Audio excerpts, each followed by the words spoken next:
Welcome to another edition of the Dementia Care Partner Talk Show. Now, here's dementia care expert Teepa and your host, Greg Phelps. Hello and welcome to the Dementia Care Partners podcast, brought to you by Positive Approach to Care. I'm your host, Greg Phelps, and joining me as usual is Teepa Snow. How many times have you heard this line? A new study, because I actually have one. A new study has found the odds of experiencing verbal threats, hitting, and other behavioral responses from nursing facility residents with cognitive impairment are higher when caregivers rush through care tasks. When care aides rushed an additional physical care task, they had an 8% higher odd of reporting and experiencing yelling and screaming. When care aides rushed social, talking with residents, they had a 70% odds of experiencing yelling and screaming. So I don't know, Greg, what could be the problem? I don't think it would bother you a bit if I was rushing through. So Greg, I need you to get up and come with me because I've got to help you get cleaned up. Come on, Greg, come on. No, you're not, come on, let me help you. Let me help you get going. I mean, I don't know that it's about just like a cognitive impairment. I think if we did that to anybody, I think we're more likely to excuse me. Now what I have, and so what many of us have is that social cover where I can go, excuse me, who do you think you are? Give me a second, but I have all that language plus impulse control. So where I have my own protective cover that keeps me maybe from doing the thing that I might want to do and would like to do to this human being, or I can just fire somebody. You know what? I'll decide if I'm coming. You are not the boss of me, and people will listen to me. I think it's really remarkable to me that we keep saying that it's about cognitive impairment, and yet it's about mistreating somebody and they get ticked off. What can I tell you? What amazes me, Teepa, is that it's called a new study. I've been hanging around you and Positive Approach for a few years now, and you were preaching that when I first met you, and you had been preaching that for years before I met you. You'll probably be preaching that for years after we. Yeah, I know. Well, the funny part is like, hey, Greg, if there are not clouds or there's not smoke, what color is the sky? Well, I kind of think it's blue. Yeah. So do we need a study to demonstrate that the sky is blue? Apparently, some people feel better if we've studied it. And so we can document that we all agree that in general, if there are not a lot of clouds and it's not smoky, that the sky is indeed blue. And it's like, how much money do we spend on this? How much time and energy do we spend on this versus simply going, it's considered a golden rule. Treat other people as you would have them treat you. And it's like, I don't like it when people, really do things to me that I haven't asked for them to do. And I don't like it when they put their hands on me and try to force me to get naked or get in a shower or eat a bite of food. I wouldn't agree to doing that. Now, I can often tolerate that, but why should I have to if I'm paying you money? I don't understand. There's been some great videos that you shared over the years. And if we talk about some of what we would call tasks, you've shown, how to sort of slow it down, gear down, big rig, and sort of go with the moment. Because, something as simple as brushing hair or teeth or changing, it can result in an ugly confrontation.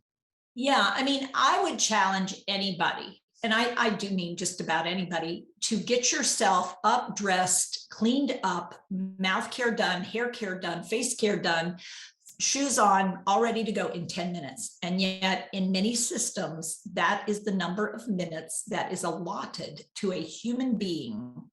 And it can be as little as 6 to get up and get ready to go eat breakfast. Now, to me, the problem is that equation. I challenge people. I'll put the stopwatch on and I want to see them. Now, I'm going to add in that I'm going to stand and watch you and judge how you're doing on that. And I'm going to do it when I want you to do it, not necessarily when you would normally do it or how you would normally do it. I mean, the whole thing is so structured for failure. And then we want to blame the people who are living with the impairment for demonstrating that this kind of care is unacceptable to them. And the idea that it takes more time, it takes a human being more time to get up, get cleaned up, get dressed than you're allowing. I mean, it's like you can't count people on a med card as carers. They're providing medication support, okay, but they are not available for hands-on care. So you can't count them in your numbers. And yet, that is exactly what happens. The MDS nurse, so, the nurse who's keeping track of all the documentation of everything, you're counting her in your numbers? She's just filling out paperwork. I'm so sorry, but that's not care. That's documentation of care. Let's separate it. And even the carers are spending time putting in their numbers, whether it's electronic or not. And that's taken off the docket as well. And so by the time we're done, this isn't reasonable. And to blame the people who are receiving support for an unreasonable setup just seems to me to be, I mean, let's just call it what it is. I mean, we're set up to fail as carers if that's all we're looking for is how many minutes. It's like, well, how many minutes does it take you? Let's start there. And you're able-bodied. And then you add in the social aspect on top of that, which is what is sadly missing in so many situations. I mean, we'll just throw that social out the door. And my hypothesis has always been, if I don't establish a relationship with you, I can't get away with anything. If I have a great relationship, I can make mistakes and you'll be okay because I acknowledge I just screwed up and I am so sorry. Can we start again? I mean, if I'm authentically willing to say, wow, Greg, I am so sorry. I pushed you too hard. I was pushing the envelope. I'm sorry. How about I give you some time? Could I get you some coffee before I leave? Because I can see that right now you do not want me here. And I understand why.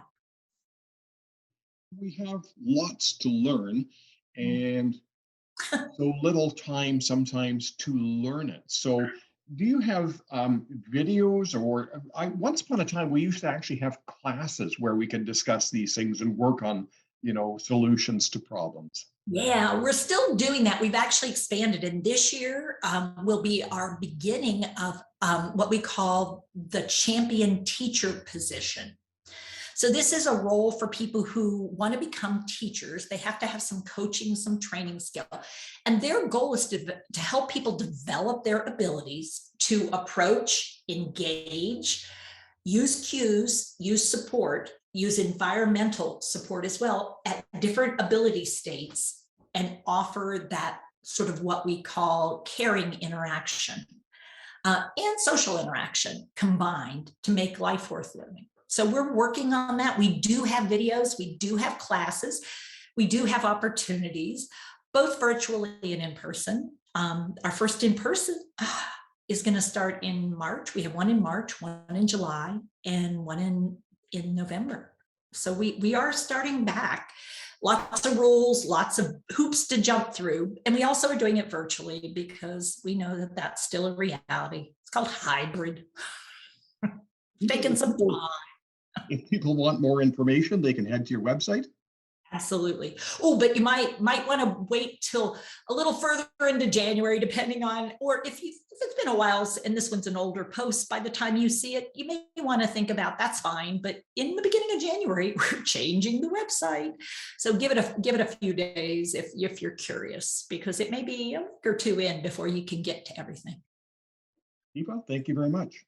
You're welcome, Greg. You've been listening to the Dementia Care Partners podcast series brought to you by Positive Approach to Care. Hi, I'm Teepa Snow, and you just found our YouTube channel and watched one of our videos. I'm the owner and founder of Positive Approach to Care. Thanks for watching, and if you have a comment about, or you would, please share it with people you know. Oh, and if you haven't yet done it, consider subscribing. We'll let you know when the next new video comes out. And you might want to visit our website, www.teepasnow.com, where you'll find other resources as well. See you there.